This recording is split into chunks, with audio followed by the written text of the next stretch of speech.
Hello नमस्कार साथियों, स्वागत है आप सभी का।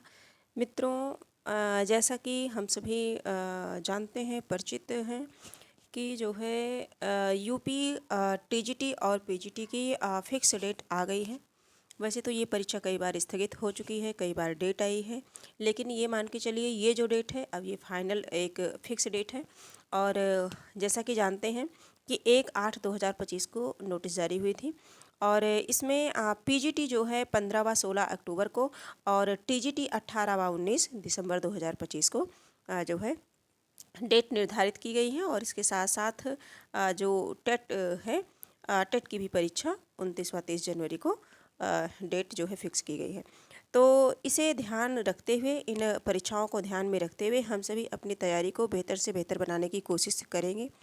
और जो भी आपके पास बुक है, यानी कि मूल पुस्तक है, जो भी आपके पास जो भी नोट्स है, उन सब से आप अपनी तैयारी को जो है बेहतर बनाइए, अपनी तैयारी करते रहिए। और कहीं भी आप जहाँ भी जैसे भी जहाँ भी आपको उचित लगे, जहाँ जिस भी टीचर का पढ़ाया आपको समझ आए, आप वहाँ पढ़ते रहिए। थोड़ा ध्यान दे के पढ़िए, है ना, क्योंकि अब ये जो वैकेंसी आई है समझिए कि बहुत ही सुनहरा अवसर है। और इसके साथ साथ जीआईसी एलटी ग्रेड की भी जो है वैकेंसी आई है, नोटिफिकेशन आ गया है, फॉर्म भी भरा जा रहा है। तो कई परीक्षाएं हम सभी के सामने आ गई हैं और इसमें लापरवाही ना करते हुए हमें अपनी तैयारी को मजबूती प्रदान करना होगा। और इसी क्रम में हम सभी जो है भाषा विज्ञान के लगभग 300 जो है 315 प्रश्नों को हम लोगों ने देखा है भाषा विज्ञान के। अब हमारा जो टॉपिक है हिंदी व्याकरण, हिंदी व्याकरण में क्रम से करेंगे वर्ण वर्ण एवं वर्णमाला, है ना। वर्ण एवं वर्णमाला से जितने भी प्रश्न बने थे विभिन्न प्रतियोगी परीक्षा में, वो उन सभी प्रश्नों को हम सभी देखेंगे।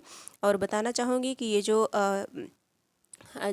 जिस से हम सभी देख रहे हैं, जो प्रैक्टिस सेट है, ये यूथ पब्लिकेशन है और इसमें महत्वपूर्ण प्रश्नों का जो है संकलन है। और इसके माध्यम से हम सभी देख रहे हैं UP TGT PGT LT grade, Bihar शिक्षक भर्ती टीआरई 4.2, यूपी टेट, यानी कि हिंदी से संबंधित जितनी भी परीक्षाएं हैं उन सभी के लिए बहुत ही महत्वपूर्ण है। तो आज की क्लास में हम अपना पहला प्रश्न देखते हैं। निम्नलिखित में कंठ ध्वनि है। वर्णमाला से प्रश्न है ये। निम्नलिखित में कंठ ध्वनि है। ऑप्शन ए है द, बी है भा, सी है छा और डी है का। तो ऑप्शन चारों ऑप्शन में से हमें बताना है। तो जो है अकुह विसर्जनीय नाम कंठा। तो हम लोगों ने ये संस्कृत से याद किया था, तो ये कभी भूलता ही नहीं है। तो अकुह विसर्जनीय नाम कंठा, यानी कि जो है आ और का पूरा, है ना, विसर्ग और हा, ये कंठ में आते हैं, कंठ ध्वनि कहलाते हैं। तो इसमें देखिए कंठ ध्वनि यानी कि का वर्ग, पूरा पूरा का वर्ग। तो किसमें है का वर्ग है। अब ये देखिए डी वाला ऑप्शन हमारा सही हो जाएगा, है ना। तो कंठ ध्वनि क्या है, का है। आगे हम थोड़ा सा और देख लेते हैं। इसी तरह से इचु ऐसा नाम तालु, यानी कि चा छा जा झा इया या और सा, तालु हो गया, तालब्य यानी कि। और मूर्धन्य टा ठा डा ढा अड़ा सा और रा, मूर्धन्य हो गया। दंत ताथा दाधा न सा और ला, ठीक है। और जिसमें कि हम देखेंगे जो ये वाला शाह है, ये तालब्य शाह है, तालब्य शाह है, और ये मूर्धन्य सा है, और ये जो है दंत सा है, ठीक। और पाफा बाफा माँ ये ओष्ठ है ही है। तो हमारा जो क्वेश्चन है, करेक्ट आंसर हमारा डी हो जाएगा। आगे हम सभी देखेंगे, अगला देखेंगे। अगला जो प्रश्न है हमारा, वे ध्वनियाँ जिनके उच्चारण में स्वर तंत्रियों के निकट आ जाने से उनके बीच निकलती हवा से उनमें कंपन होता है कहलाती हैं। ऑप्शन है नासिक की ध्वनि, बी है काकल्य स्पर्शी ध्वनि, सी है घोष ध्वनि, डी है महाप्राण ध्वनि। 2 नंबर का प्रश्न है और इसका जो करेक्ट आंसर होगा ये हम सभी को बताना है कि हमारा करेक्ट आंसर क्या होगा, है ना। तो प्रश्न के अकॉर्डिंग हमारा करेक्ट आंसर क्या होगा, सी होगा। घोष ध्वनि कहलाती हैं। कौन सी ध्वनि कहलाती हैं, घोष ध्वनि कहलाती हैं, ठीक है। और वर्ग का तीसरा चौथा पांचवा वर्ण सभी स्वर और या र ला वा और हा, ये सभी क्या हैं, घोष ध्वनियाँ हैं, ठीक। आगे हम सभी देखेंगे धा का उच्चारण स्थान है। धा का उच्चारण स्थान है। ऑप्शन ए है ओष्ठ, बी है तालु, सी है कंठ, डी है दंत। ता था दा धा ना, ठीक है। तो कौन सा है ये, शायद आप सभी भी गेस कर पा रहे होंगे। इजी सा प्रश्न है, वर्णमाला से लिया गया है। और दंत क्या है, ता था दा था ना, दंत। करेक्ट आंसर हमारा क्या हो जाएगा, डी हो जाएगा। आगे हम सभी देखेंगे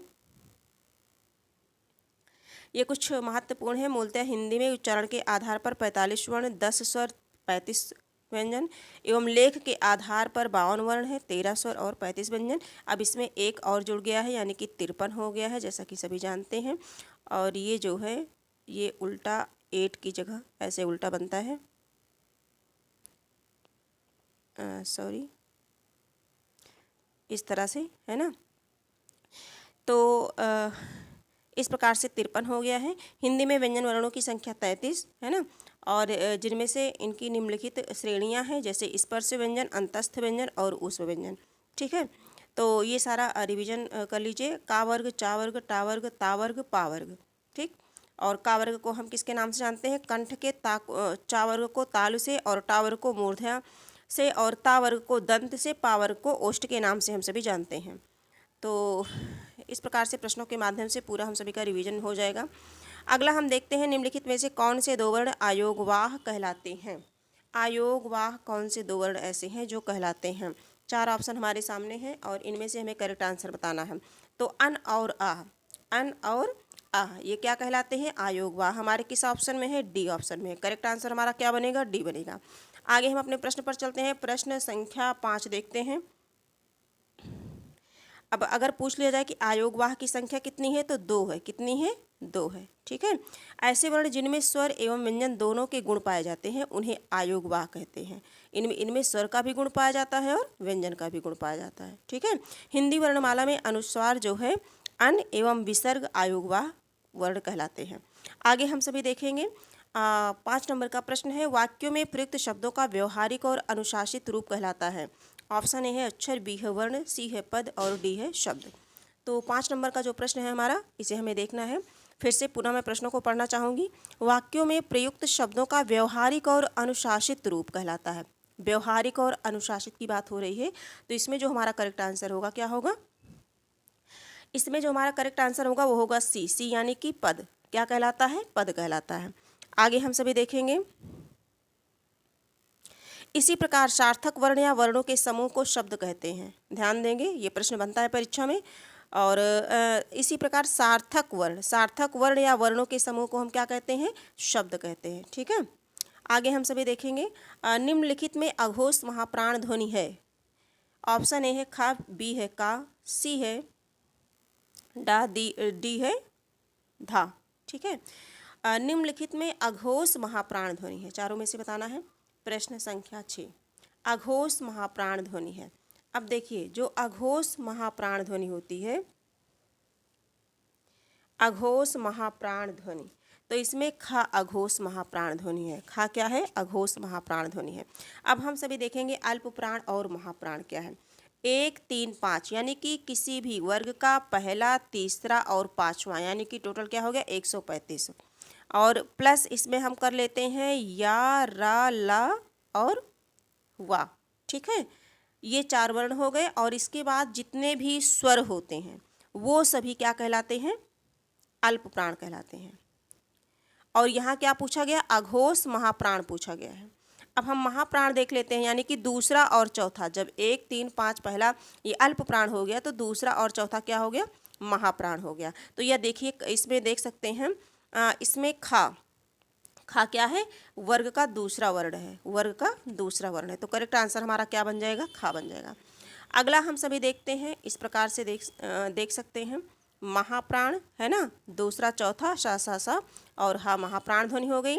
अब इसके साथ साथ हम देखेंगे घोष सघोष, जिस शब्द को बोलते समय स्वरतंत्रियां झंकृत हों, घोष सघोष कहलाती हैं। प्रत्येक वर्ग का तीसरा, चौथा और पांचवा प्लस या, राला, वा और हा, ये सारे क्या हैं? घोष वर्ण हैं।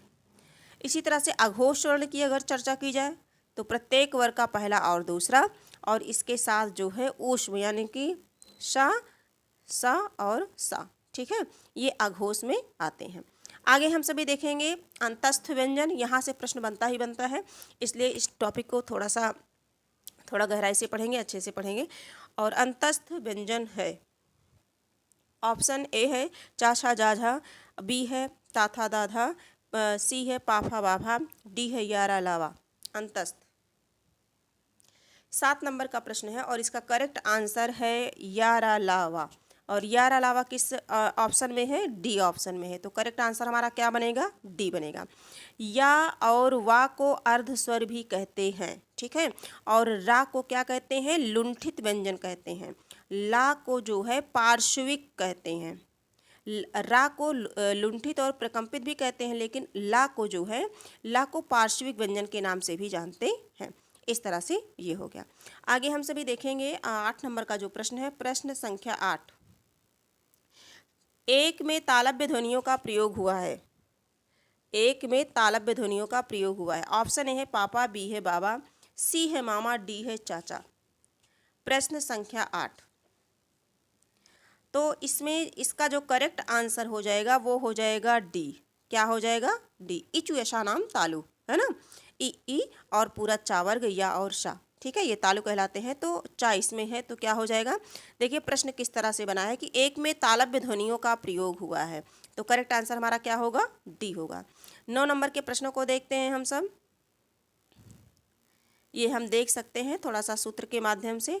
अकु विसर्जनीय नाम कंठा, है ना, ऋतुषा नाम मूर्धा, और ऋतुलसा नाम दंता, और उपु पद्यमानीय नाम ओष्ठो। उ पा फा बा भा मा इसमें आते हैं। आगे बढ़ते हैं हम सभी। 9 नंबर के प्रश्नों को देखते हैं। इंपॉर्टेंट प्रश्न है। केंद्रीय हिंदी निदेशालय ने हिंदी की मानक वर्णमाला में मूलतः कितने स्वर और कितने व्यंजन ध्वनियों को स्थान दिया है, ठीक है। ऑप्शन है हमारा 12 और 36, बी ऑप्शन है 12 और 35, सी ऑप्शन है 11 और 35, डी ऑप्शन है 11 और 36। तो जो 9 नंबर का प्रश्न है, इसका जो करेक्ट आंसर होगा ये हम सभी को देखना है। प्रश्न संख्या 9, 11 और 35। करेक्ट आंसर हमारा क्या होगा, 11 और 35। तो यानी कि सी वाला ऑप्शन हमारा क्या हो जाएगा, राइट हो जाएगा, ठीक है। आगे हम सभी देखेंगे, ये देख सकते हैं। और अगला जो प्रश्न है हमारा, प्रश्न संख्या 10 देखेंगे। उच्चारण स्थान की दृष्टि से हिंदी के आ और आ स्वर हैं। उच्चारण स्थान की दृष्टि से हिंदी के आ और आ स्वर हैं। तालव्य, मूर्धन्य, ओष्ठ, कंठ। चारों ऑप्शन है हमारे सामने, और इनमें से जो करेक्ट है उसे हमें चूज करना है। तो कंठ ध्वनियाँ हैं। उच्चारण स्थान की दृष्टि से हिंदी के आ और आ स्वर क्या है, कंठ ध्वनियाँ हैं। अकु विसर्जनीय नाम कंठा, ठीक है। तो कौन सा आंसर होगा हमारा, कंठ। करेक्ट आंसर डी होगा। आगे हम सभी देखते हैं, फिर से हम देख लेते हैं एक बार। कंठ आ का वर्ग पूरा, हा और विसर्ग। तालव्य ई चा वर्ग पूरा, या और सा। मूर्धन्य री टा वर्ग पूरा, रा और ये सा, मूर्धन्य सा। दंत ला और ता था दाधा ना, और ये वाला सा, दंत सा है। ओष्ठ उ और उ यानी कि दीर्घ, है ना, पा फा बा भा मा। और मूल स्वर कितने हैं, 11। हाँ, मूल स्वर 1 2 3 4 5 6 7 8 9, और संयुक्त स्वर 2 2 4, ठीक है।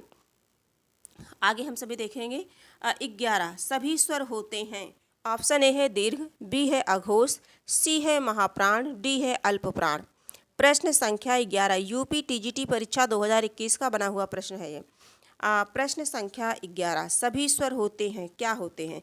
तो जितने भी स्वर होते हैं ये सभी स्वर क्या होते हैं, अल्प प्राण होते हैं। सभी स्वर क्या होते हैं, अल्प प्राण होते हैं, ठीक है।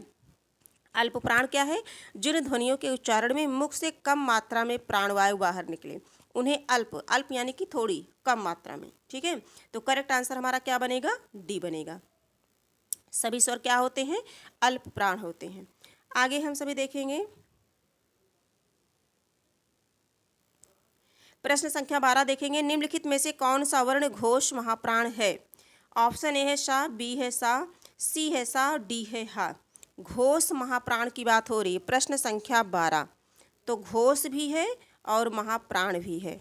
तो इसमें करेक्ट आंसर क्या हो जाएगा, डी हो जाएगा, यानी कि हा। हा हमारा क्या है, घोष है और महाप्राण भी है, ठीक है। आगे हम सभी देखेंगे जो हमारा अगला प्रश्न है, प्रश्न संख्या 12 देखेंगे। 13 देखेंगे, निम्नलिखित शब्दों में से उक्त शब्द को चुनिए जिनमें उचित स्थान पर अनुस्वार का प्रयोग हुआ है। ध्वनियाँ, ध्वनियाँ, संशोधन, संयुक्त गणतंत्र, है ना। तो उचित स्थान पर किसका प्रयोग हुआ है? अनुस्वार का, यानी कि अन की बिंदी किस पे है? तो संयुक्त पे है। किस पे है? संयुक्त पे। तो करेक्ट आंसर हमारा क्या बनेगा? सी बनेगा। 13 का संयुक्त आंसर क्या बनेगा? सी बनेगा। इसी तरह से जैसे है अंगूर है ना, अंगद है, अंगद है, और कंकण है, इस तरह से हमारा ये क्या है? शुद्ध है, सही है। आगे हम सभी देखेंगे 14 नंबर के प्रश्नों को देखेंगे। भाषा की सार्थक लघुत्तम इकाई किसे माना जाता है? प्रश्न संख्या 14, भाषा की सार्थक लघुत्तम इकाई किसे माना जाता है? ऑप्शन ए है अर्थ, बी है मात्रा, सी है वर्ण, डी है शब्द। ठीक, प्रश्न संख्या कितनी है? 14 नंबर का प्रश्न है। और भाषा की सार्थक लघुत्तम इकाई को क्या बोलते हैं? शब्द बोलते हैं। भाषा की सार्थक, है ना, जिनका जो है अर्थ निकले, तो शब्द ही कोई होगा जिसका अर्थ हम निकाल पाएंगे, तो शब्द हो जाएगा। तो करेक्ट आंसर हमारा क्या हो जाएगा? डी हो जाएगा। अब अगले अगले प्रश्न पर हम सभी चलते हैं। उच्चारण स्थान के आधार पर छा ध्वनि कैसी है? अभी हम सभी ने पढ़ा था कि इचु यशा नाम तालु, है ना, चा वर्ग चा छा जा झा, तो किस में आएगा? तालव्य में आएगा। करेक्ट आंसर हमारा क्या बनेगा? सी बनेगा। ठीक है, क्योंकि पूछा गया है छा ध्वनि या चा छा, छा ध्वनि कैसी ध्वनि है? तो ये कैसी ध्वनि है? तालव्य ध्वनि है।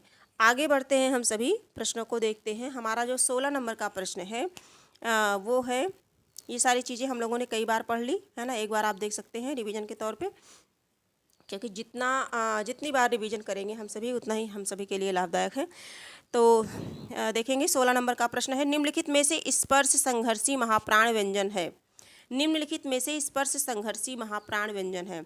चा, जा, छा और ठा। ठीक है, चारों ऑप्शन में से हमें बताना है कौन सा हमारा राइट आंसर है। तो छा हो जाएगा। करेक्ट आंसर हमारा क्या बनेगा? सी बनेगा। सी वाला हमारा राइट आंसर हो जाएगा। आगे बढ़ते हैं, 17 नंबर के प्रश्नों को देखते हैं। निम्नलिखित में कंठ ध्वनि है। ऑप्शन ए है या, बी है ई, सी है उ और डी है ओ। तो इसमें जो हमारा करेक्ट आंसर है वो क्या होगा? कंठोष्ठ ध्वनि की बात हो रही है, तो ये जो डी है यानी कि कंठ, कंठोष्ठ, है ना, तो ओ हमारा क्या है? कंठोष्ठ है। क्या है? कंठोष्ठ है। ओ हमारा क्या है? कंठोष्ठ है। आगे हम सभी देखेंगे 18 नंबर का जो प्रश्न है, ये देख सकते हैं आप, ये थोड़ा सा ग्राफ के माध्यम से। कंठ आ और विसर्ग, और ध्वनि का खा गा घा, अंगा और हा। ठीक है, और तालु की ये है, देख सकते हैं ई ओष्ठ उ और कंठोष्ठ ओ और औ कंठोष्ठ में आते हैं।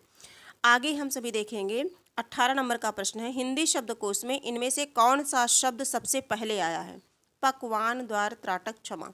चारों ऑप्शन में से बताना है कि हिंदी शब्दकोश में इनमें से कौन सा शब्द सबसे पहले आया है। 18 नंबर का प्रश्न है और इसका करेक्ट आंसर हो जाएगा क्षमा। क्या हो जाएगा? क्षमा हो जाएगा। क्षमा, फिर त्राटक, फिर द्वार, फिर पकवान। तो करेक्ट आंसर हमारा क्या हो जाएगा? क्षमा हो जाएगा। आगे हम सभी देखेंगे 19 नंबर का प्रश्न है हमारा, शब्दकोश की दृष्टि से शब्दों का सही क्रम किस विकल्प में है? शब्दकोश की दृष्टि से शब्दों का सही क्रम किस विकल्प में है?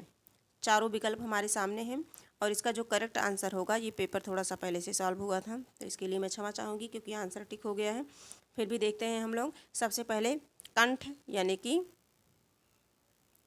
कंठस्थ, है ना, कंठस्थ, फिर कमल, कमल, फिर कलंक और कलई, यानी कि सी वाला ऑप्शन हमारा सही है। आगे हम सभी देखेंगे 20 नंबर का प्रश्न है और शब्दकोश की दृष्टि से शब्दों का सही क्रम किस विकल्प में है ना, इसमें भी देखना है शब्दकोश की दृष्टि से शब्दों का सही विकल्प सही क्रम किस विकल्प में है। तो 20 नंबर का जो प्रश्न है इसका करेक्ट आंसर देखेंगे तो उत्कंठा, उच्छिप्त, उद्योग और उद्वेग, यानी कि करेक्ट आंसर हमारा ए ही बनेगा। ठीक है, इस प्रकार से आज की क्लास में व्याकरण के हम लोगों ने 20 प्रश्नों को किया और ये वर्णमाला से प्रश्न हैं। अभी वर्णमाला के और महत्वपूर्ण प्रश्न इसमें हैं जिन्हें हम अगली क्लास में देखेंगे। और वर्णमाला टॉपिक को आप अच्छे से कंप्लीट कर लीजिए और प्रश्नोत्तरी के लिए प्रैक्टिस के लिए यहाँ आप कर सकते हैं। तो आज की क्लास यहीं हम कंप्लीट करते हैं, फिर मिलेंगे और तब तक के लिए धन्यवाद।